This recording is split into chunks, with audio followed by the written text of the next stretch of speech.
한국자산관리공사 캠코라고 그러죠. 여기서 공매를 하는 이유는 제일 많은 하는 거는 세금 체납입니다. 그다음에 이제 기타 채무 불이행, 또 하나는 신탁회사들 있지 않습니까? 갖고 있던 매물을 많이 처분을 하는데 한국자산관리공사에 위탁을 해가지고 처리합니다. 그 스토리를 보니까 상속이나 증여를 받았는데 자녀분들이 한 4~5명 정도 되는 걸로 돼 있어요. 세금이나 근저당이나 이렇게 해서 체납을 하셔가지고 공매를 처리하는데 자녀분 중에서 공매를 신청해서 최고가 방식으로 진행될 것 같습니다.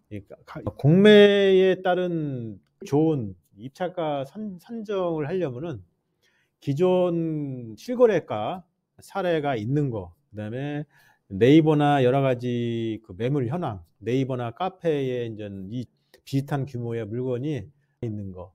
물건을 특징을 보려면요, 토지가 100평 이하 건물이 있는데 건물은 없는 걸로 보시는 게 더 좋아요. 건물이 없으면은 나대지로 보지 않습니까? 근데 건물이 있기 때문에 주택으로 포함이 될 수가 있어요. 그래서 주택은 한 25평 정도 됩니다. 주택도 폐허예요. 이걸 매입을 하면은 주택에 들어갈 소지가 높아요. 리스크가 높습니다. 좋은 가격을 받으려면은 소유자들이 주택을 철거를 하고 토지 상태에서 공매를 넣으면은 더 아름답지 않았을까 생각이 듭니다. 제 개인적인 생각이에요. 여러 가지 사정이 있으니까 못했겠죠. 토지에 건물이 일부 감정가는 포함이 돼 있습니다. 그래서 아쉬움이 있다. 이 공매는 많은 분들이 전화 오십니다. 얼마에 써야 돼요? 아주 기본이에요. 제일 좋은 거는 기존 실거래가 사례를 보시고, 그다음에 네이버에 나와 있는 매물 현황을 보셔 적정하게 종합적으로 이제 입찰가 산정을 했는데 주변의 시세보다 한 90%, 95%이 정도 쓰면은 1등을 합니다.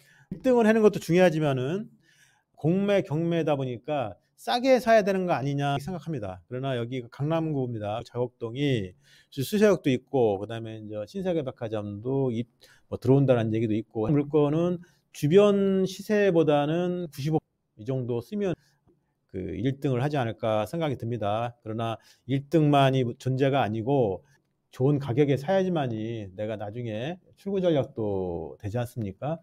공매에 대해서 입찰가 산정에 참고하시기 바라겠습니다. 교수마을이랍니다. 예전에 처음에 생길 때 교수님들이 많이 들어오셨었나 봐요. 주변에 아주 멋있게 진 주택이 많습니다.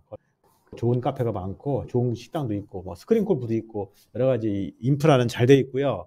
도로도 잘 돼 있습니다. 주차장도 나름대로 만족할 수준이고, 부동산 거래를 보면은 2022년도 9월 달에 건이 거래가 있었어요. 2022년도 11월 달에 한 2건의 거래 사례가 있었습니다. 그래서 거래 사례는 많지 않아요. 여기 교수마을 옆에 다른 마을이 있는데 그쪽은 여기 교수마을보다는 거래 사례가 있더라고요. 네이버나 매물 보니까 수서역과 인접해서 인기는 좋다. 그러나 금액이 30억에서 40억 사이, 그러다 보니까 아파트로 많이 몰리지 않습니까? 안정성이 거래가 잘 되지 않습니까? 왜냐면 데이터가 많으니까. 대출이 잘 돼요. 단독주택 같은 경우는 조금 까다롭습니다. 2024년도 11월 달까지는 이 교수마을에 한 3~4건 정도의 매매 사례가 있었다 말씀을 드리고, 이 공매 입찰하는데 참고하시기 바라겠습니다. 물건의 개황을 보겠습니다. 이 공매 번호가 있습니다. 2024-11867-001, 그래서 한국자산관리공사고요. 캠코라고 있습니다. 입찰은 2025년도 1월 20일 날이에요. 14시부터 2025년도 1월 22일까지 17시까지 인터넷으로만 합니다. 캠코에 들어가셔 하시는데 기간은 이틀간입니다. 감정 금액은 공매 가격이 39억 9,388만 7,600원 이상을 쓰셔야 됩니다.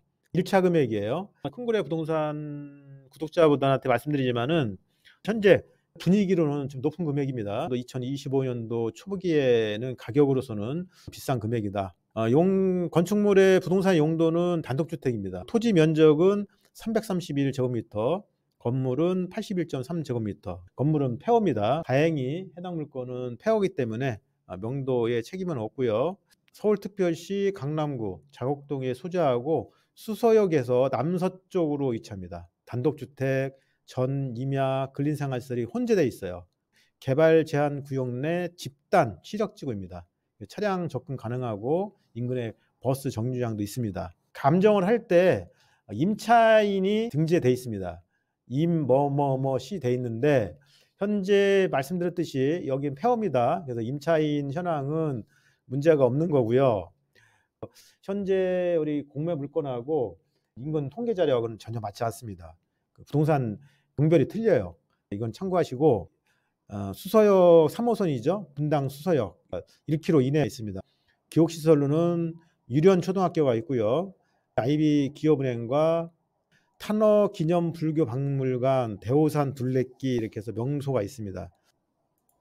경남구 자곡동 해당 물건이 271-21번지잖아요. 이쪽에 개발계획하고 수서역 연계된 종합계획을 좀 보니까 자곡동 개발계획은 강남구청에서 지구단위 계획을 통해 개발이 되는데 주거지와 상업지, 공공시설을 포함해 가지고 상당히 자세하게 개발 계획이 돼 있더라고요. 제일 중요한 게 수서역하고 신세계 백화점을 연계해 가지고 종합 계획을 써놨어요. 뭐 호텔과 오피스, 문화시설 포함해 2024년도 10월에 착공하여 2029년도 완공을 목표로 계획이 되어 있습니다. 계획 이런 거는 잘 언급을 안 해요. 실질적으로 시작을 해야지 시작이 되는 거고 완공이 돼야 완공이 된 거라고 저는 생각합니다. A 노선이 연결되어 있는 이 부분은 많이 언급이 된 거잖아요. 또 옆에 강남구 자곡동 쟁골마을이라고 있지 않습니까? 이쪽도 쟁골마을 하면은 아파트가 주변에 있을 거고 고층 건물, 그다음에 대모산 산자락, 아름다운 풍경, 고급스러운 저층 단독주택, 평화로운 분위기, 멘트는 기본입니다. 쟁골마을 주변이 수서역도 있고 가락시장역, 그다음에 잠실역, 양재역, 선릉역, 강남역, 오금역, 역사는 많습니다. 신세계 백화점 수서역 지점은 2029년도에 들어온다는 계획이 있다. 조감도나 참고적으로 신세계 백화점이 전국에서 두 번째 규모로 83,000 제곱미터 되더라고요. 이 교수마을하고 쟁골마을 여기가 텃밭이 있는 강남 신환경 라이프스타일이다. 참고하시면 되겠습니다.